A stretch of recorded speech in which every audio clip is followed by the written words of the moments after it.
సమైక్య ఆంధ్రప్రదేశ్ చరిత్రలో ఐటీ విప్లవానికి నాంది పలికిన నగరం హైదరాబాద్. సాంకేతిక రంగాన్ని విశ్వవ్యాప్తం చేస్తూ హైదరాబాద్ని సైబరాబాద్గా తీర్చిదిద్దిన ఘనత ముఖ్యమంత్రి నారా చంద్రబాబు నాయుడికి దక్కుతుంది. ఆనాడు ఆయన వేసిన పునాదులే నేడు ప్రపంచవ్యాప్తంగా తెలుగువారి ప్రతిభకు, ఉద్యోగ అవకాశాలకు బలమైన ప్రాతిపదికగా మారాయి. ఇప్పుడు నవ్య ఆంధ్రప్రదేశ్లో అదే తరహా ఐటీ విప్లవాన్ని పునరావృతం చేసేందుకు రాష్ట్రంలోని ఎన్డీఏ కూటమి ప్రభుత్వం అత్యంత వేగంగా అడుగులేస్తోంది. సాగర తీర నగరం విశాఖపట్నాన్ని ఆంధ్రప్రదేశ్ ఐటీ రాజధానిగా, గ్లోబల్ టెక్ హబ్గా మార్చేందుకు ప్రభుత్వం బృహత్తర ప్రణాళికతో ముందడుగు వేస్తోంది. రాష్ట్రంలో ఏకంగా 20 లక్షల ఉద్యోగాల కల్పనే లక్ష్యంగా ఐటీ ఇన్ఫర్మేషన్ టెక్నాలజీ మంత్రి నారా లోకేష్ విదేశీ మరియు స్వదేశీ పెట్టుబడులను ఆకర్షించడంలో నిరంతరం శ్రమిస్తున్నారు. ఈ క్రమంలో విశాఖపట్నంలో ఐటీ పురోగతి, కొత్త కంపెనీల రాక మరియు యువత భవిష్యత్తుపై మా స్పెషల్ స్టోరీ.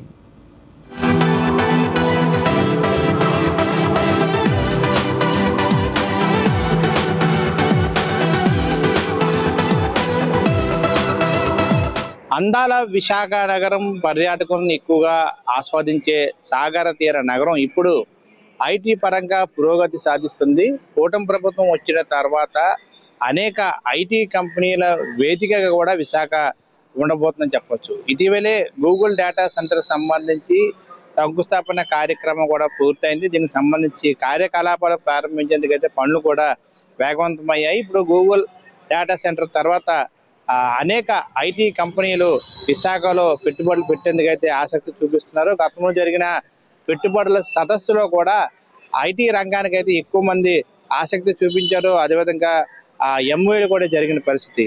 ఈ నేపథ్యంలో గత ప్రభుత్వంలో వెళ్ళిపోయిన ఐబిఎం లాంటి దిగ్గజ ఐటీ సంస్థ మరలా ఇప్పుడు విశాఖ వేదిక అయితే కార్యకలాపాలు ప్రారంభించింది. దాదాపు 500 మంది పైగా ఉద్యోగస్తులకు అవకాశం కల్పిస్తూనే శాశ్వత కార్యాలయానికి సంబంధించి కూడా పనులు వేగవంతమయ్యాయి. ఇప్పుడు అనేక ఐటీ కంపెనీలకు విశాఖ కూడా వేదికగా కాబోతుంది. ఈ నేపథ్యంలో అసలు ఐటీ రంగానికి ప్రభుత్వం ఇస్తున్న అవకాశాలు ఏ విధంగా ఉన్నాయి, రానున్న కాలంలో ఐటీ ఏ విధంగా విశాఖ ఉండబోతుందో ఐటీ పరంగా ఈ యొక్క ప్రత్యేక కథనంలో ఇప్పుడు చూద్దాం. విశాఖను కేవలం పర్యాటక నగరంగానే కాకుండా భారతదేశంలో అత్యంత వేగంగా ఎదుగుతున్న ఐటీ అండ్ ఏఐ హబ్ గా తీర్చిదిద్దేందుకు ప్రభుత్వం వ్యూహాత్మక అడుగులు వేస్తోంది. ప్రపంచ ప్రసిద్ధ టెక్ దిగ్గజం గూగుల్ డేటా సెంటర్ శంకుస్థాపనతో విశాఖపట్నం ఐటీ ల్యాండ్ స్కేప్ ఒక్కసారిగా మారిపోయింది. ఈ బృహత్తర ప్రాజెక్టు ప్రారంభమైన తర్వాత అంతర్జాతీయ స్థాయి ఐటీ, డేటా, ఆర్టిఫిషియల్ ఇంటెలిజెన్స్ కంపెనీల దృష్టి విశాఖపట్నంపై పడింది.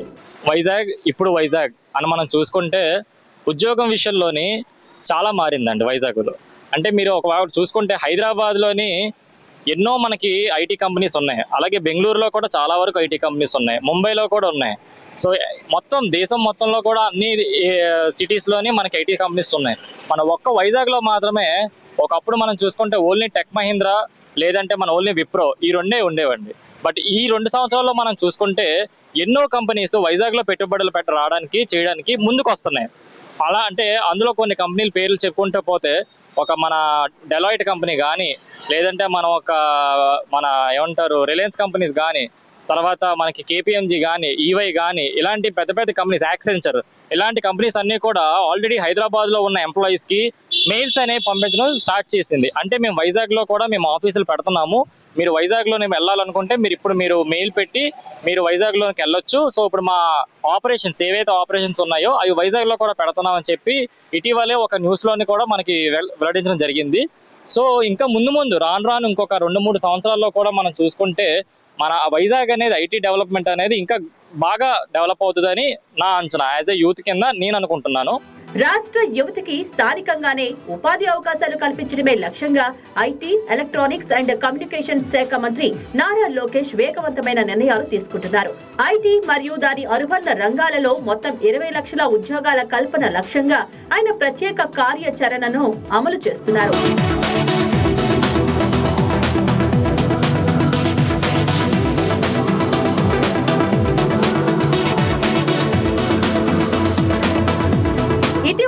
నేపథ్యంలో ఐబీఎం వంటి ప్రతిష్టాత్మక బహుళజాతి కంపెనీ విశాఖపట్నంలో తిరిగి తమ కార్యకలాపాలను పునః ప్రారంభించడం ఈ వ్యూహానికి నిదర్శనం. గత ప్రభుత్వ హయాంలో అనుకూల వాతావరణం లేక వెనక్కి వెళ్లిపోయిన ప్రాజెక్టులు, కంపెనీలను మళ్లీ ఏపీకి తీసుకురావడంలో ప్రభుత్వం సాధించిన అతిపెద్ద విజయాల్లో ఇది ఒకటి. ఐబీఎం రాకతో ఇతర గ్లోబల్ టెక్ సంస్థలు కూడా విశాఖలో తమ ఆఫీసులను ఏర్పాటు చేసేందుకు ముందుకు వస్తున్నాయి. ఇక్కడ విశాఖను చూసినట్లయితే గూగుల్ అంటే అంతర్జాతీయంలో ఖ్యాతి ఉన్నటువంటి గూగుల్ తెచ్చారు, సిఫీ తెచ్చారు, సత్వ టెక్నాలజీ తెచ్చారు, శ్రీతమీనా తెచ్చారు, మదర్సన్ తెచ్చారు, టీసీఎస్ తెచ్చారు, కాగ్నిజెంట్ తెచ్చారు. ఇలాగా అనేక కంపెనీలు, అంతే ముఖ్యంగా ఐబీఎం కూడా ఇటీవల ప్రారంభించినటువంటి నారా లోకేష్ గారిని మేమైతే ఆయన యొక్క తీరుని స్వాగతిస్తున్నాం. ఎందుకంటే ఐబీఎం వల్ల కూడా వందలాది మంది నిరుద్యోగ యువతకు ఉద్యోగ ఉపాధి అవకాశాలు 100% ఇక్కడ వచ్చేటటువంటి పరిస్థితి ఉంటుంది. దాంతో పాటు ఏదైతే హిల్ నెంబర్ 3లో వాళ్ళు కేటాయించినటువంటి భూమి మీద కట్టడాలు కొంత పాటు సమయం పడుతుందని చెప్పి కాబట్టి ఈ లోపే ఇక్కడ ఇసుక తోటలో ఉన్నటువంటి ల్యాన్సమ్ బిల్డింగ్ లోని ఐబీఎం 7వ ఫ్లోర్ లో స్థాపించి యువతకు భరోసాగా ఐబీఎం వారి యాజమాన్యం కూడా యువతకు భరోసాగా నిలవడం నిజంగా ఆంధ్రప్రదేశ్ రాష్ట్ర నిరుద్యోగ చేసే అధ్యక్షుడిగా నేనైతే స్వాగతిస్తున్నాను. ఎందుకంటే ఒక ఆశతోటే బతకాలి తప్ప ఆశ లేకపోతే నిరాశతోటి ఉద్యోగ ఉపాధి అవకాశాలు లేక ఈ యొక్క నిరుద్యోగ యువత అంతా ఇంతకు ముందంతా వలసలు పోయిన పరిస్థితి. ఈ రోజు భోగాపురం అంతర్జాతీయ ఎయిర్పోర్ట్ కానీ, ఐబీఎం స్థాపన కానీ, పివి సింధు బ్యాడ్మింటన్ అకాడమీ కానీ ఇటువంటివన్నీ కూడా అభివృద్ధిలో ఒక బాట. దీనివల్ల ఉత్తరాంధ్రకి మిగతా ప్రాంతాల నుంచి వలస వస్తున్నటువంటి నిరుద్యోగ యువతని త్వరలో చూస్తామని మేమైతే ఆకాంక్షిస్తూ తప్పకుండా కూటమి ప్రభుత్వం చేస్తున్నటువంటి ప్రతి సంక్షేమ కార్యక్రమాన్ని ఈ లక్షలాది కోట్లాది మంది ప్రజలు చూస్తున్నారు. ఎక్కడా కూడా డోకా లేని పరిపాలన చేస్తున్నారు. లోకేష్ గారు కానీ, చంద్రబాబు నాయుడు గారు కానీ, పవన్ కళ్యాణ్ గారు కానీ కూటమి ప్రభుత్వానికి మేమైతే అభినందిస్తున్నాం. ఉమ్మడి రాష్ట్రంలో హైదరాబాద్ ఐటీ రంగానికి ఎలాంటి సువర్ణాధ్యాయాన్ని అందించిందో నేడు విశాఖపట్నం నవ్యాంధ్రప్రదేశ్ భవిష్యత్తుకు సరికొత్త దిశను నిర్దేశిస్తోంది. గూగుల్ డేటా సెంటర్, ఐబీఎం పునః ప్రారంభం వంటి సానుకూల పరిణామాలు విశాఖ ఐటీ రంగానికి కొత్త ఊపిరి పోశాయి. మంత్రి నారా లోకేష్ లక్ష్యమైన 20 లక్షల ఉద్యోగాల కల్పన దిశగా పడుతున్న ఈ అడుగులు రాష్ట్ర యువతకు నూతన ఆశలను, ఉపాధి అవకాశాలను అందిస్తున్నాయి. రాబోయే రోజుల్లో విశాఖపట్నం గ్లోబల్ ఐటీ మ్యాప్ లో మరింత శక్తివంతమైన కేంద్రంగా వెలగనుంది అనడంలో ఎలాంటి సందేహం లేదు.